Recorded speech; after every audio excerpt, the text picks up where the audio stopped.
आस लेने लई सब अर्घ दैले ठाढ़ भेलिया।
दर्श के आस लेने लई सब अर्घ दैले ठाढ़ भेलिया।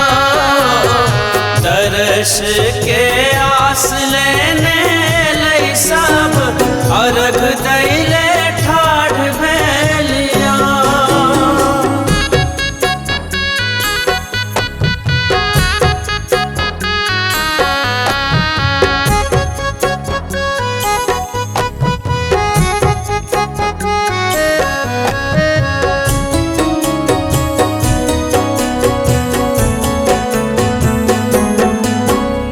मांग के सिनुर भरल राखब गोदी, अर्जी करैये देखो रूपेश आडाली।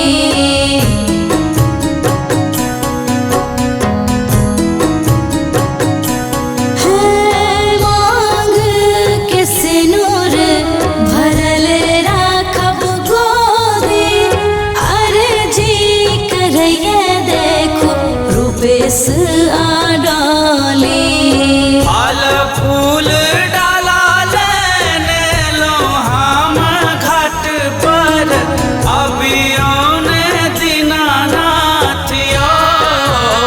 दर्श के आस लेने लई सब अर्घ दैले ठाढ़ भेलिया।